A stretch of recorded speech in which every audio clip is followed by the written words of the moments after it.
currently, Ariana Grande and Cynthia Erivo are on the press tour for Wicked. They just had the Wicked premiere the other night, and they're doing all of these interviews that I find truly disturbing. These women are emotionally dysregulated.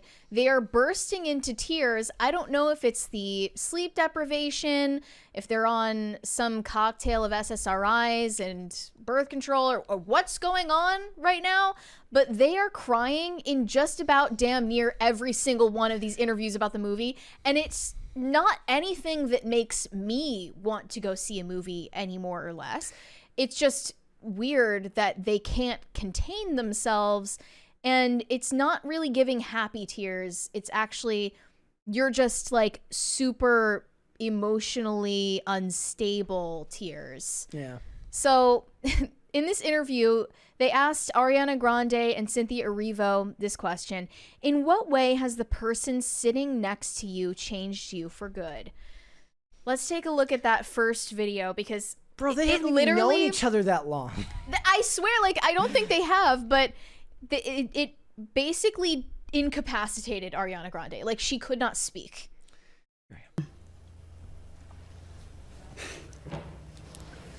Well, yeah. I think we found a little piece of ourselves in each other. I think there are little pieces of us that when we got to do this together, when we first started, each of us was missing like a little chunk.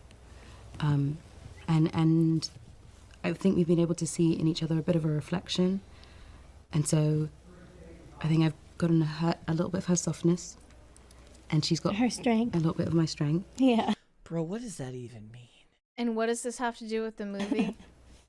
Again, this is what I was saying about Anna Kendrick promoting Women of the Hour, where she's like going on this whole tangent about her ex-boyfriend being emotionally manipulative, and I'm like, I'm sorry, what does this have to do with the movie, lady? The funniest part about this is the evil people like behind the scenes who are setting up all of the interviews. That I know, they're trying to do it now. No, you know what they did? You know what they did? The people who are running the marketing campaign for this movie, they got the period tracker on their phones, and they're tracking their menstrual cycles to make sure the interviews fall when these women are on their period. They're putting tear gas in the ventilation ducts to create these viral moments. In another one, Ariana Grande and Cynthia Erivo apologize for crying in all of the Wicked interviews and then start crying again while apologizing for crying. No, we're not gonna. We can't. We're not. No, you can. Yeah, no. We can't. No, you're gonna do it. We've cried 500 times today. We've done it today. a lot. We've done no, today. and honestly, this is a PSA. So sorry, guys. It is what it is. There's nothing we can do about it. I can't imagine. And you know what? If you're in the comments saying how annoying it is, I'll say it first. We can't help it. I've said it's it not first. on purpose. I'm annoyed. I'm tired. My tears. We are tired. I can't even. I felt the same thing outside. I was like, do not do it here. Tired. Do not do it here. I don't cry before 4 p.m. We can't do it. But we've been crying. Maybe they're allergic to something in their acrylic nails. Maybe. This is 6 in the morning. We are not doing it. But we just had our own private cry in the parking lot. Just because we've like come through like a massive thing, and we've really stuck together. Yeah, the stuff you don't see is the most special stuff. Yeah. Wow. Whoa, stop. Whoa. Jesus Christ. Don't do it. I'm leaving. Don't do it. Stop, you guys. You can't leave. You can't. No, you're gonna make the gays nervous. The gays are getting nervous. Look, your makeup artist is like sweating over there. Do not come in here. Don't you dare, Daryl. No, we're not gonna. Okay, to be fair, this is a theater kid movie. It's so theater kid. Actually, in this other interview that they did together, the interviewer is also crying, saying that it meant so much to her as a theater kid to watch this movie, and then everyone started crying. Like, I just can't do it with these overgrown theater kids that have taken over our society. There's a 20 there. This one was from award-winning blank. I will gladly give up both my 2011 and 2013 finalist awards if it means not having to miss Pop Culture Crisis like last week. Glad to have you guys back. We're glad to be back. Thank you so much. Thank you so much, guys. Here we go. Cynthia, you fucking did it, babe. Babe, like, from an alphabet, from an autistic alphabet, oh my God, you did it. An autistic alphabet? Hold on. Internet's being slow right now. Maybe they're trying to stop us from showing these clips. Could be. Because it's so embarrassing. I want to look you both in the eye and say you did it. You really did it. Thank you so much from a nerdy theatre kid. Okay, we keep getting a delay on this one. Not sure what that's about. They're trying to stop us. They're trying to censor us. Yeah. Okay. I think she was trying to say that because Cynthia Erivo is neurodivergent, she is representing other neurodivergent theater kids. Okay. Look, whatever. And you're like, what, 40? Ariana Grande also tears up in another interview where she is promoting Wicked. I forget who this was with. iHeartRadio. Okay, we'll try this one. If we keep getting delays again, we're not gonna worry about it. Hopefully we don't have internet Like issues. I just feel like it's so amazing to see someone do something they were born to do. Like, and I don't know, I've always felt like, especially because you've been such a good sister to my sister, like I just like want you to be happy and I root for you. Oh my god. I'm sorry. Man, oh my god, are you okay? I feel like this is like what you do. You're such an available, open, and emotional person, and I deeply. We're so far away. That was weird, but but thank you for taking the risk. By the way, you yanked her down. Also, I think my chair is like cemented to the ground. I'm telling you, like. Okay. Ariana jokingly responded to people complaining about how often they're crying in these interviews, saying, "We're sorry, our tear ducts need a damn break." Do you think, like I do, that this just comes off as phony as shit?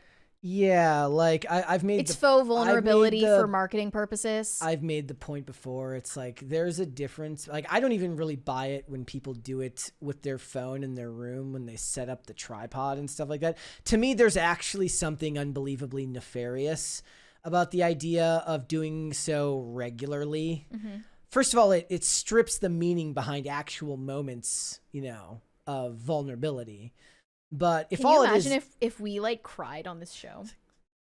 Like that would never happen. No. Like first of all, like when I look at a set like this, which is, there's lights on you, there's cameras on you, you're aware of everything that's there. I guess it actually speaks to their ability to be open and emotionally vulnerable, depending on how you take that as whether it's a good thing or a bad thing. But that's kind of the core of being an actor, right? Is they have to allow themselves to strip away their sense of their guard and let themselves be emotionally vulnerable in all situations, which is why I oftentimes, if I'm going to give you the best argument from the other side, is like, look, I don't think acting as a whole is easy.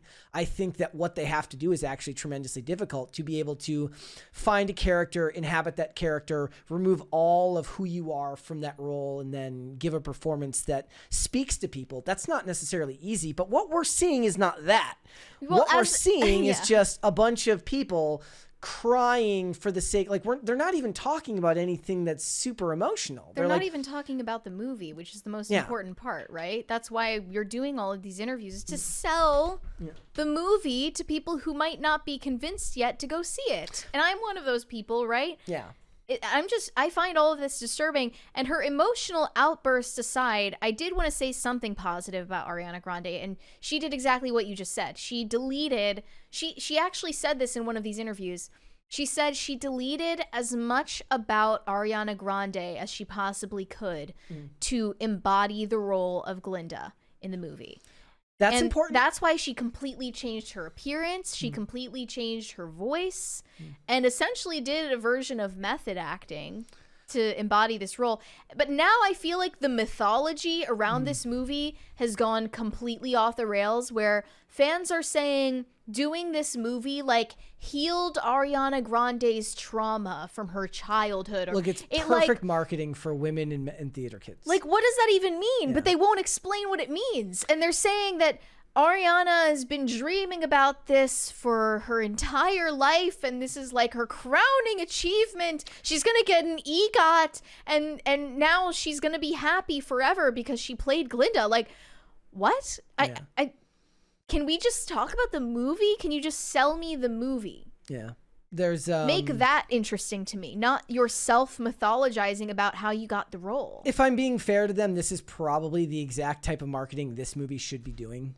I guess I'm in the wrong here, and I'm just not the target demo. That's what I'm saying. Like, me and you are not the people that this movie is designed for. So this marketing absolutely speaks to the emotionally vulnerable, hyperbolic theater kid that would absolutely look at a performance like this and take that much meaning out of it. So if the idea is that we're judging them on whether they're doing their jobs right, they are. Did you have a negative opinion of the theater kids when you were in school? I didn't think of theater kids when I was in school. You didn't have any friends who were into that type of thing? I had no opinion. I barely have opinions now on theater kids, other than the fact that it kind of comes through with actors and stuff like that, but it's not something I ever thought about.